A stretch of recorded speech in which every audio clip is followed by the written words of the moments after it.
Jammu and Kashmir जो कि भारत की एक यूटी है और इस यूटी में बसा एक डिस्ट्रिक्ट ज़िला किश्तवाड़। और इस ज़िला किश्तवाड़ से तकरीबन 35 किलोमीटर की दूरी पर बसा एक गांव, एक इलाका, होड़ना, द्रुबील, रालथल, 3 पंचायतें।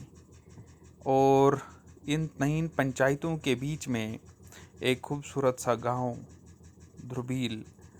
और इस गांव द्रुबील में एक खूबसूरत सा मंदिर जिसका नाम ढेंशर मंदिर के नाम से जाना जाता है।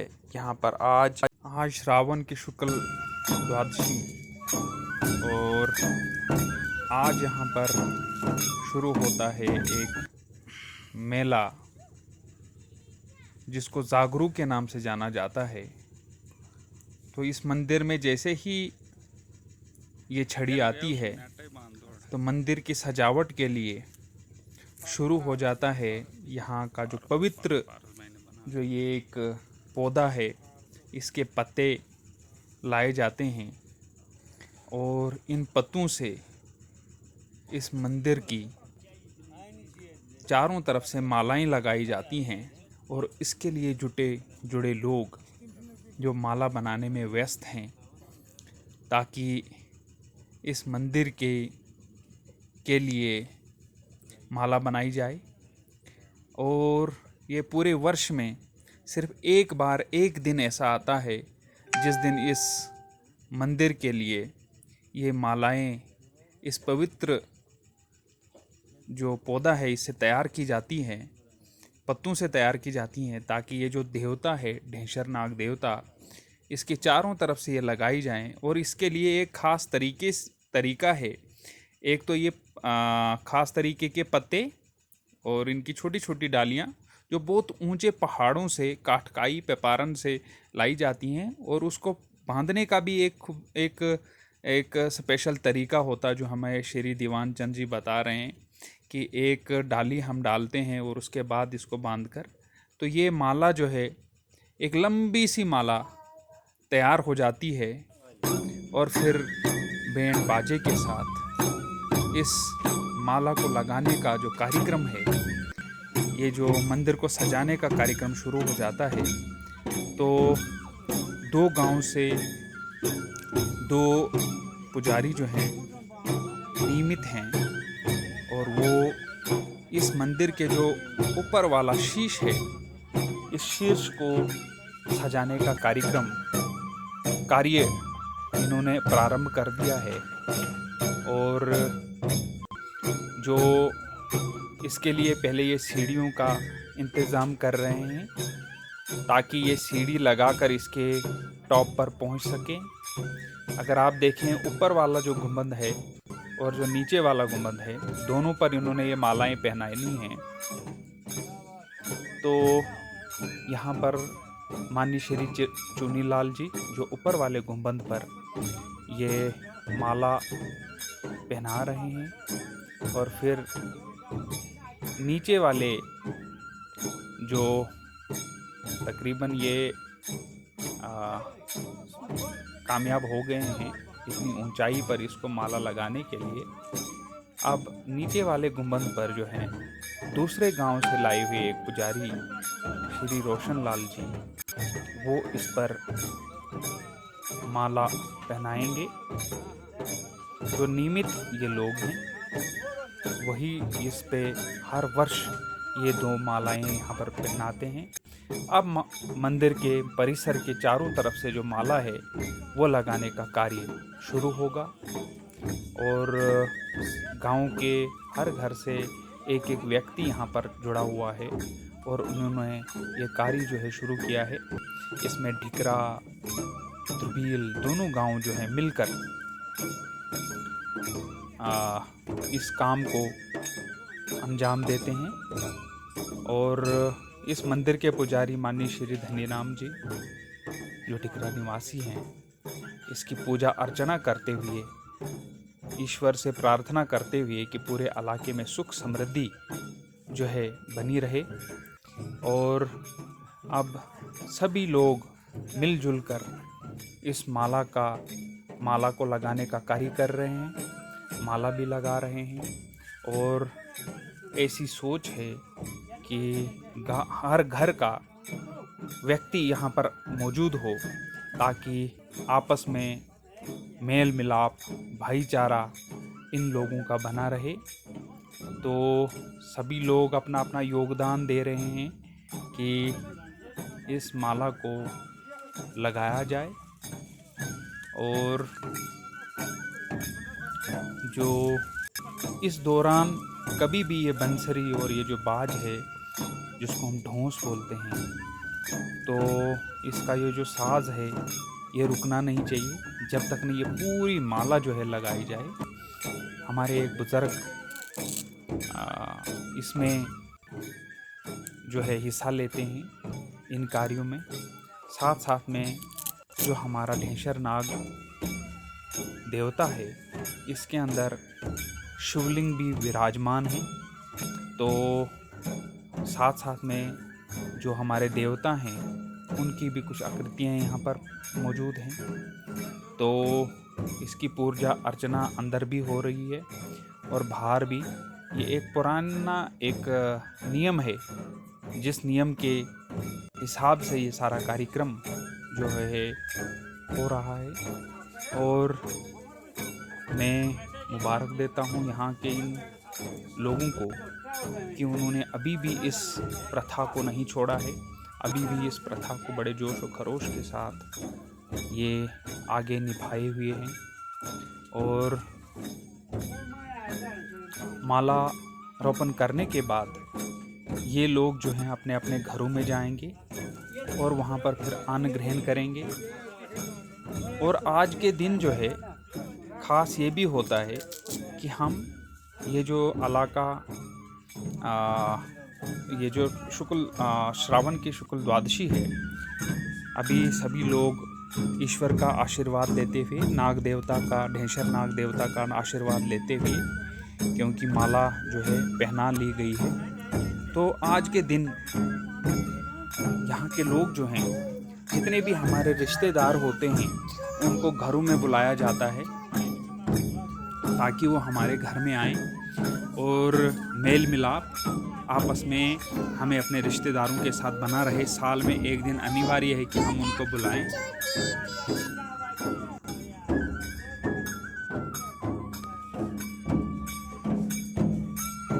अब जो हैं पुजारी जी, जो ढेंशर नाग देवता के जो सुरक्षा जो अधिकारी हैं, बाहर एक शेर की आकृति में हैं जो पहरेदारी करते हैं, उनको भी भोग चढ़ाते हुए। और इसके बाद जो हैं अपने इष्ट की पूजा करने के बाद हम यहाँ पर इस ढेंशर नाग मंदिर से, जो कि खूबसूरत इन वादियों के बीच में बसा हुआ है, तो इसके आगे अभी सज कर तैयार हो गया है।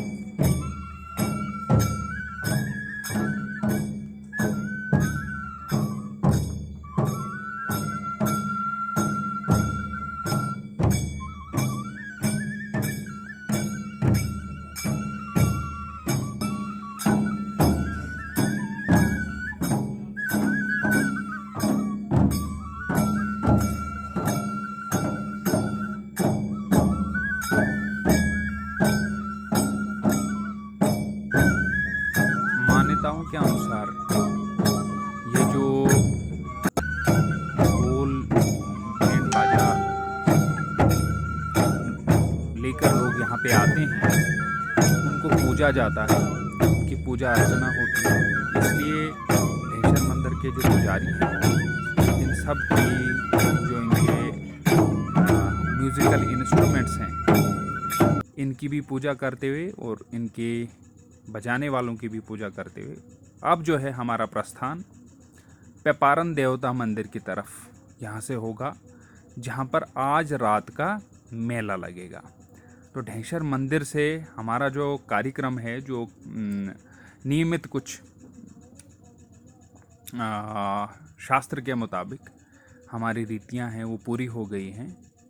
अब हम जो है प्रस्थान यहाँ से करेंगे पेपारन देवता की तरफ। तो हम यहाँ से निकलेंगे तो पेपारन देवता में यहाँ पर ख़ास एक धुन बजाकर जो है पेपारन देवता को प्रणाम किया जा रहा है। और इसके बाद पेपारन देवता के अंदर जो है हमारी एंट्री होगी।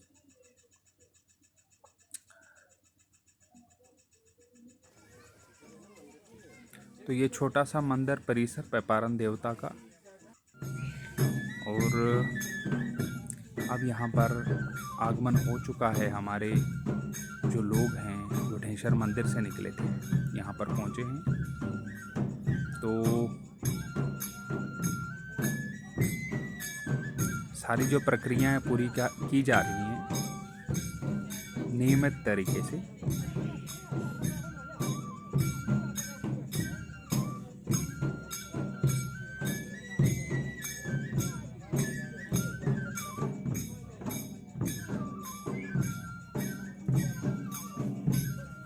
ये पेपारन देवता जो है असल में इसका जो निवास स्थान है एक ऊंचे पहाड़, जो हमारा डिस्ट्रिक्ट किश्तवाड़ का सबसे ऊंचा पहाड़ पेपारन है, उसी की एक निशानी जो है यहाँ पर रखी जाती है और उसी की पूजा अर्चना यहाँ होती है। ना सिर्फ पेपारन की अर्चना यहाँ होती है बल्कि पेपारन की देवता की अर्चना जो है पूरे पुराना जो ज़िला डोडा है, चाहे रामबन हो, बनाल हो, डोडा हो, किश्तवाड़, सब जगह की जाती है। ये पेपारन देवता का मंदिर है। वहाँ पर हमने एक तस्वीर जो है, चित्र जो है यहाँ का उठाया हुआ है।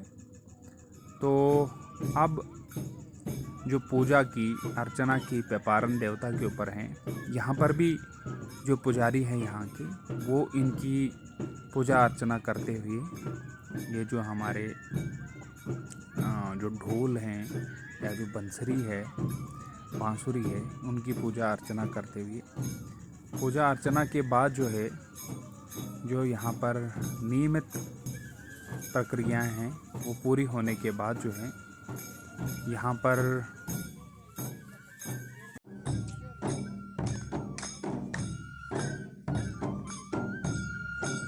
लोग नाचकर इस पूजा अर्चना का हिस्सा बनते हुए सभी लोग नाच और ये बाज बजाकर इस प्रार्थना में हिस्सा ले रहे हैं। ये यहाँ का नियम है, एक रीति है जिसको ये सब लोग जो हैं पूरा कर रहे हैं।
जो नाच होता है एक खास एक ही स्टाइल से, इसके स्टाइल से एक ही तरफ सभी लोग मुड़ते हैं, फिर 3 कदम आगे जाते हैं, 3 कदम पीछे आते हैं, फिर टर्न होते हैं पीछे की तरफ, फिर आगे की तरफ। और ये सभी लोग जो हैं एक ही किस्म का ये नियम अपनाए हुए हैं।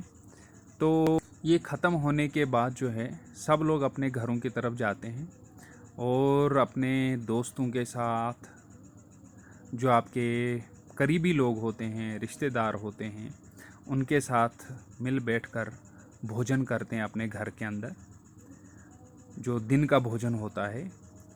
और भोजन करने के बाद फिर शाम को हमें उसी स्थान पर जो पेपारन देवता वहाँ पर इकट्ठे होते हैं, यहाँ डेश्वर मंदिर में क्या है कि एक प्रक्रिया रखी हुई है कि यहाँ पर एक सांस्कृतिक कार्यक्रम छोटे बच्चे यहाँ पर शाम के टाइम पे रखते हैं।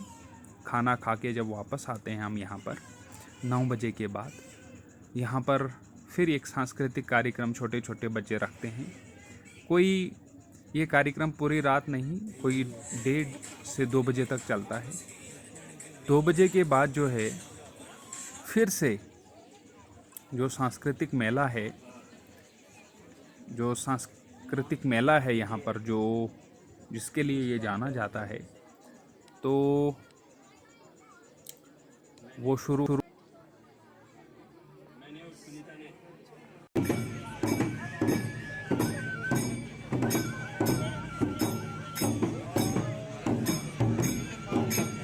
जो रात के 2 बजे बजने को हैं, तो यहाँ पर जो हमारे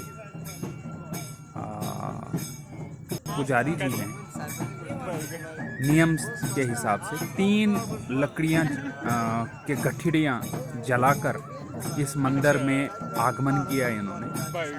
और फिर मंदिर में जो है फिर से रात के 2 बजे जो है ये जो पूजा अर्चना इसी रीति रिवाज के हिसाब से शुरू की गई। और फिर जो है आज रात का जो कार्यक्रम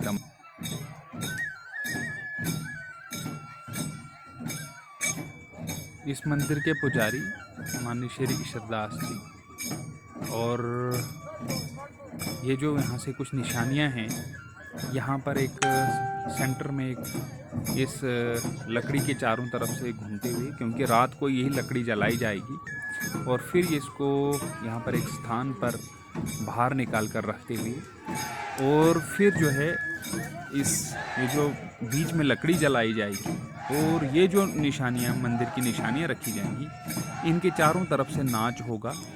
तो सभी लोग जो हैं इसके चारों तरफ से जो हैं चक्र लगाएंगे सुबह के 5 बजे तक। तो ये कार्यक्रम आज रात का जो है अब आरंभ होने वाला है।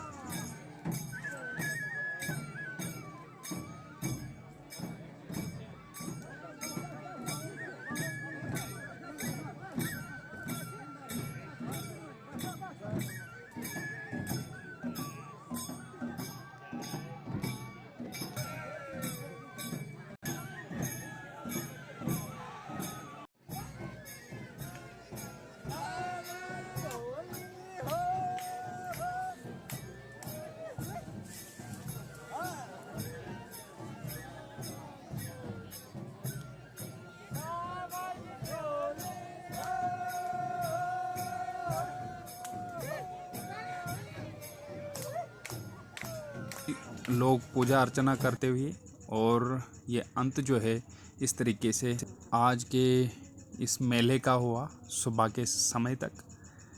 अगर आपको ये डॉक्यूमेंट्री अच्छी लगी हो तो हमारे फेसबुक पेज को लाइक करें और चैनल को भी सब्सक्राइब करें। धन्यवाद।